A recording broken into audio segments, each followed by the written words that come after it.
ஏன் அன்பு செல்லமே, நீ மனதில் நினைப்பது தவறு.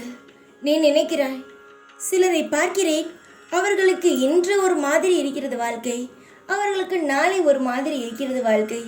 வாழ்க்கையில் ஏற்ற இறக்கங்கள் இருக்கிறது. ஆனால் என் வாழ்க்கையில் வெறும் இரக்கங்களாகவே இருக்கிறது தவிர ஏற்றங்கள் என்பது ஒரு கடுகு அளவு கூட கிடையாது என்று. தவறு. நீ நினைப்பது முழுதும் தவறு. எனக்கு பிடிக்காது. ஒருத்தவருடைய வாழ்க்கையை ஒப்பிட்டு உன் வாழ்க்கையை பார்ப்பது எனக்கு பிடிக்கவே பிடிக்காது. உன் வாழ்க்கை என்பது வேறு, அவர்களுடைய வாழ்க்கை என்பது வேறு. ஒவ்வொரு மனிதனுக்கும் அவன் பிறக்கும் பொழுதே அவன் என்ன கர்ம வினை செய்தானோ அதன்படிதான் அவனுடைய முழு வாழ்க்கையும் அமைகிறது. இங்கு யாரும் அவர்களுடைய வாழ்க்கையை அவர்களாகவே உருவாக்கி கொள்வது கிடையாது. தெய்வமானவன் நிர்ணயித்து அனுப்பும் செயலை மட்டுமே அவன் இங்கு செய்கிறானே தவிர அவனால் எந்த ஒரு துரும்பை கூட சுயமாக அசைக்க முடியாது. அதனால் யாருடைய வாழ்க்கையையும் யாருடனும் ஒப்பிடாதே. உன் வாழ்க்கையில் உள்ள தனித்துவத்தை நீ புரிந்து கொள்ளவில்லை. இடம் நல்ல குணம், நல்ல பழக்க வழக்கங்கள், யாராவது ஏதாவது கேட்டால் அவர்களுக்கு உதவி செய்யும் மனம் எல்லாம் இருக்கிறதா? எதுவும் இல்லை என்று சொல்லாத அளவுக்கு உன் வாழ்க்கையில் ஓரளவுக்கு வருமானங்கள் இருக்கிறது. ஆனால் அதை இன்னும் மேன்மையாக்க வேண்டும் என்று நினைக்கிறாய். இதில் எந்த ஒரு தவறும் இல்லை தங்கமே. அதற்காக நீ உழைக்க வேண்டாம். உழைத்து கொண்டே இரு. உழைப்பதற்கு வயதோ தகுதியோ தேவை கிடையாது.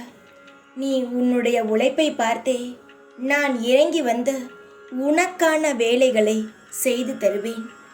எப்பொழுதும் அடுத்தவர்களை பற்றி யோசிக்க வேண்டாம். நீ செய்யும் ஒரே ஒரு தவறு இது மட்டும்தான். எப்பொழுதும் உன்னுடைய வாழ்க்கையின் நிலையை மட்டுமே யோசி. நான் சொல்லும் பொழுது கஷ்டமாக இருக்கும்.